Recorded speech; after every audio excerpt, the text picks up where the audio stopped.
Frog and Toad are friends.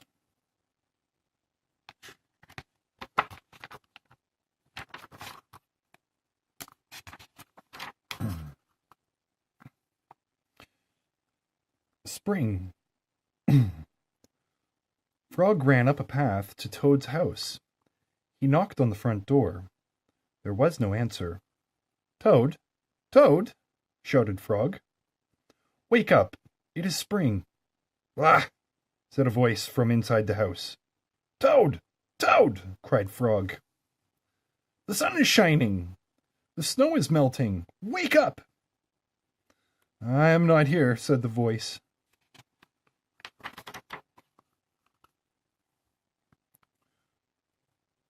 Frog walked into the house. It was dark. All the shutters were closed. Toad, where are you? Called Frog. Go away, said the voice.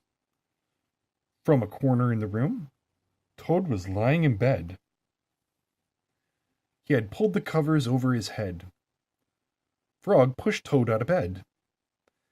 He pushed him out of the house and onto the front porch. Toad blinked in the bright sun. Help! Said Toad. I can't see anything.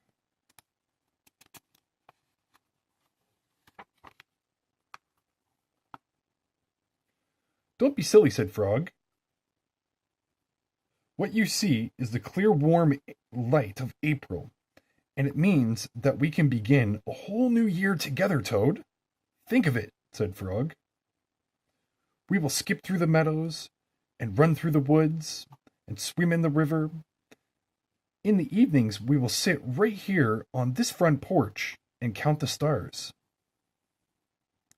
You can count them, Frog, said Toad. I will be too tired. I'm going back to bed.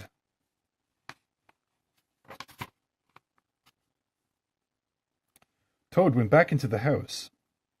He got into the bed and pulled the covers over his head again. But Toad, cried Frog, you'll miss all the fun. Listen, Frog, said Toad. How long have I been asleep? You've been asleep since November, said Frog. Well then, said Toad, a little more sleep will not hurt me. Come back again and wake me up about 1/2 May. Good night, Frog.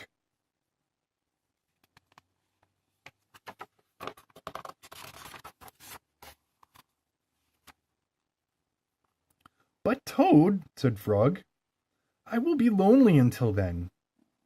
Toad did not answer. He had fallen asleep.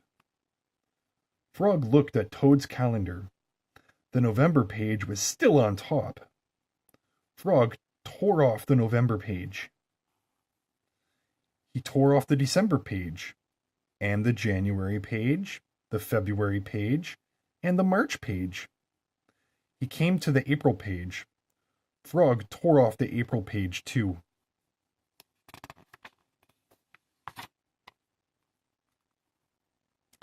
Then Frog ran back to Toad's bed. Toad, Toad, wake up! It is May now. What? Said Toad. Can it be May so soon? Yes, said Frog. Look at your calendar. Toad looked at the calendar. The May page was on top. Why, it is May, said Toad, as he climbed out of bed. Then he and Frog ran outside to see how the world was looking in the spring.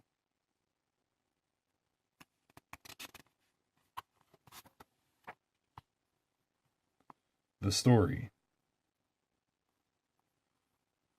One day in summer, Frog was not feeling well. Toad said, Frog, you are looking quite green. But I always look green, said Frog. I am a frog.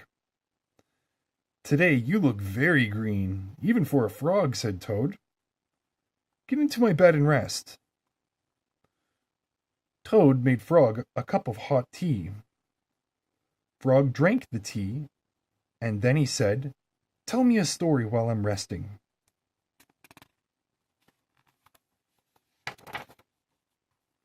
All right, said Toad. Let me think of a story to tell you. Toad thought and thought, but he could not think of a story to tell Frog. I will go out on the front porch and walk up and down, said Toad. Perhaps that will help me think of a story. Toad walked up and down on the porch for a long time, but he could not think of a story to tell Frog.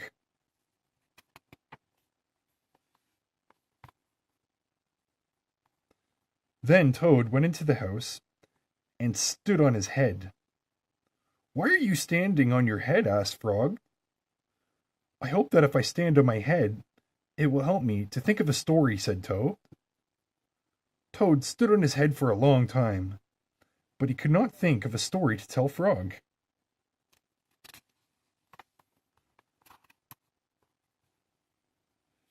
Then Toad poured a glass of water over his head. Why are you pouring water over your head? Asked Frog. I hope that if I pour water over my head, it will help me think of a story, said Toad. Toad poured many glasses of water over his head, but he could not think of a story to tell Frog.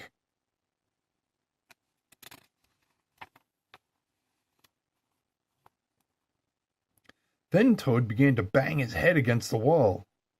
Why are you banging your head against the wall? Asked Frog.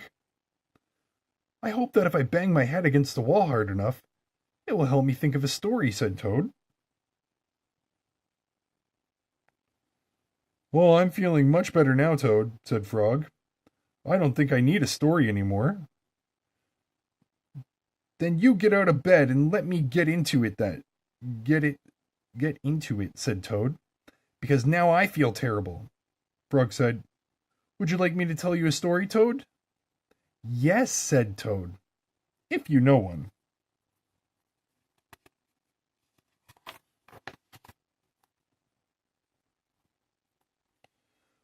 Once upon a time, said Frog, there were two good friends, a frog and a toad. The frog was not feeling well. He asked his friend, the toad, to tell him a story. The toad could not think of a story. He walked up and down on the porch, but he could not think of a story. He stood on his head, but he could not think of a story.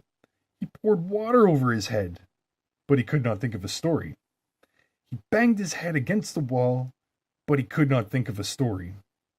Then the toad did not feel so well, and the frog was feeling better, so the toad went to bed, and the frog got up and told him a story.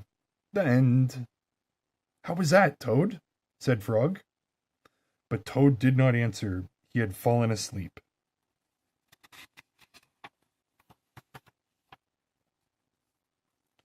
The Lost Button.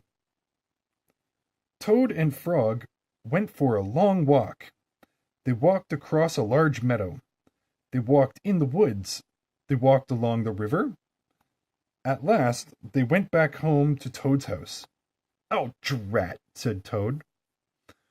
Not only do my feet hurt, but I've lost one of my buttons on my jacket.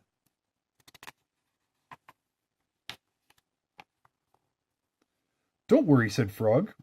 We will go back to all the places where we walked. We will soon find your button. They walked back to the large meadow. They began to look for the button in the tall grass.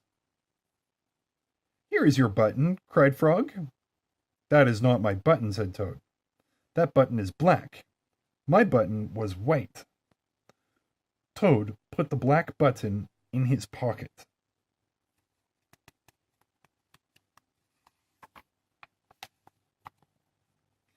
A sparrow flew down.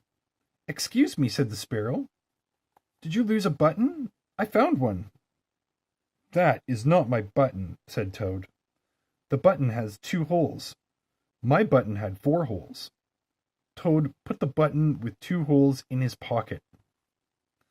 They went back to the woods and looked on the dark paths. Here is your button, said Frog. That is not my button, cried Toad. That button is small, but my button was big. Toad put the small button in his pocket.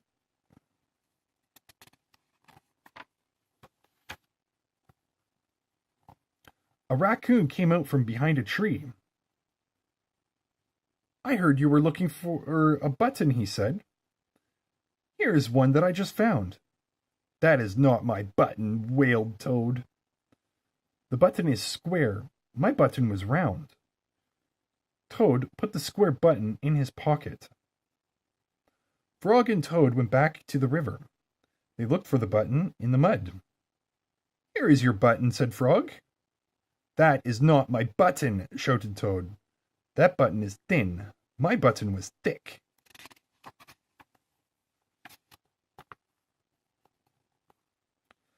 Toad put his thin button in his pocket. He was very angry.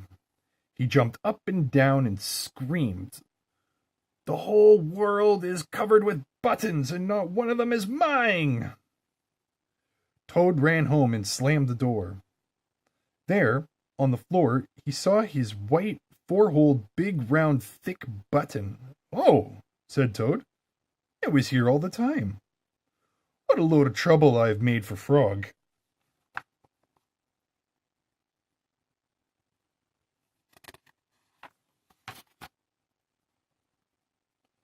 Toad took all the buttons out of his pocket. He took his sewing box down from the shelf. Toad sewed the buttons all over his jacket. The next day, Toad gave his jacket to Frog. Frog thought it was beautiful. He put it on and jumped for joy. None of the buttons fell off. Toad had sewed them on very well.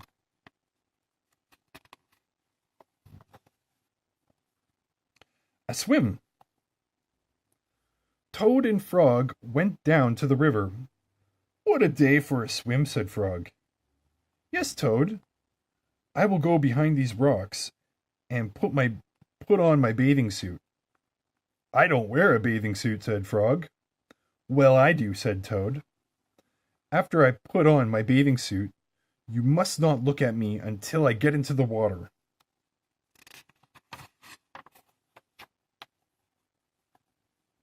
"Why not?" asked Frog. "Because I look funny in my bathing suit." "That is why," said Toad. Frog closed his eyes when Toad came out from behind the rocks. Toad was wearing his bathing suit. "Don't peek," he said. Frog and Toad jumped into the water. They swam all afternoon. Frog swam fast and made big splashes. Toad swam slowly and made smaller splashes.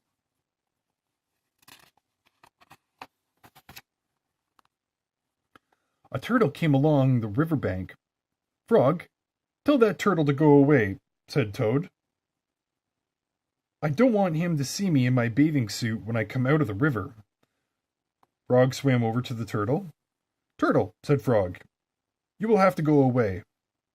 "Why should I?" asked the turtle. "Because Toad thinks that he looks funny in his bathing suit, and he does not want you to see him," said Frog.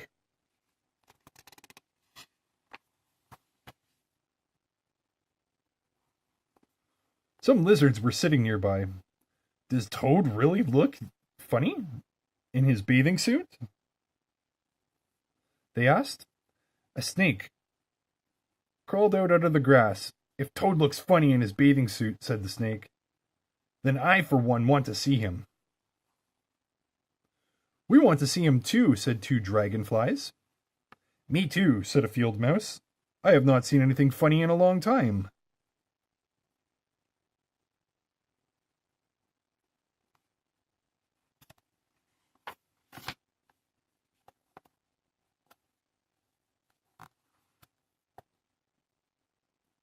The frog swam back to Toad. "I am sorry, Toad," he said. "Everyone wants to see how you look." "Then I will stay right here until they go away," said Toad. The turtle and the lizards and the snake and the dragonflies and the field mouse all sat on the river bank. They waited for Toad to come out of the water. "Please," cried Frog, "please go away." But nobody went away. Toad was getting colder and colder. He began to shiver and sneeze. "I will have to come out of the water," said Toad. "I'm catching a cold."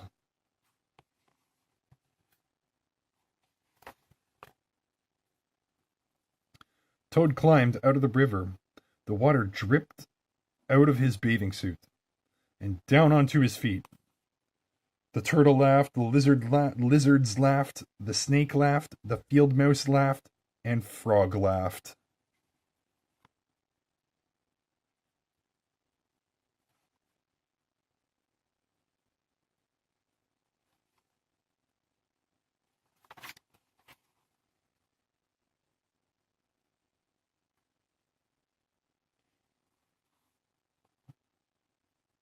What are you laughing at, Frog? Said Toad. I'm laughing at you, Toad, said Frog, because you do look funny in your bathing suit. Of course I do, said Toad. Then he picked up his clothes and went home. The letter. Toad was sitting on his front porch. Frog came along and said, "What's the matter, Toad? You are looking sad."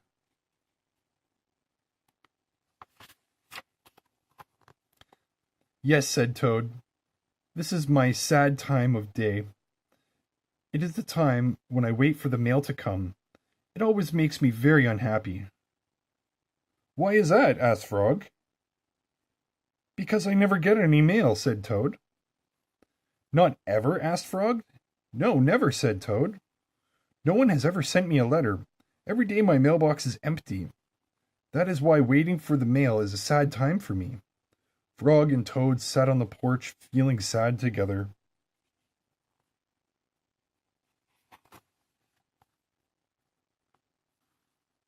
Then Frog said, "I have to go home now, Toad. There is something that I must do." Frog hurried home. He found a pencil and a piece of paper and wrote on the paper. He put the paper in an envelope. On the envelope he wrote, "A letter for Toad." Frog ran out of his house. He saw a snail that he knew. "Snail," said Frog, "please take this letter to Toad's house." And he put it in his mailbox. "Sure," said Snail, "right away."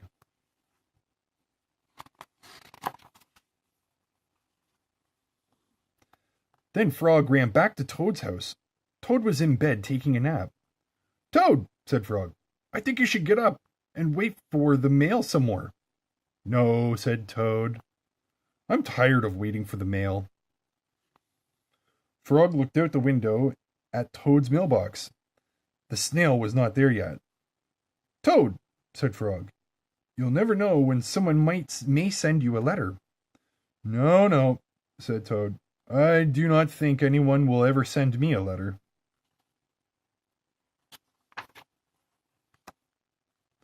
Frog looked out the window. The snail was not there yet. "But Toad," said Frog, "someone may send you a letter today." "Don't be silly," said Toad. "No one has ever sent me a letter before, and no one will send me a letter today." Frog looked out the window. The snail was still not there. "Frog, why do you keep looking out of the window?" asked Toad. "Because I am waiting for the mail," said Frog. "But there will not be any," said Toad.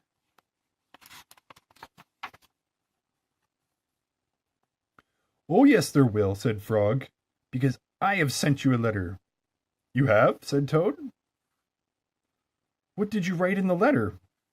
Frog said, "I wrote, 'Dear Toad, I am glad that you are my best friend.'" You're my best friend, Frog." "Oh," said Toad, "that makes a very good letter." Then Frog and Toad went out on the porch to wait for the mail. They sat there, feeling happy together.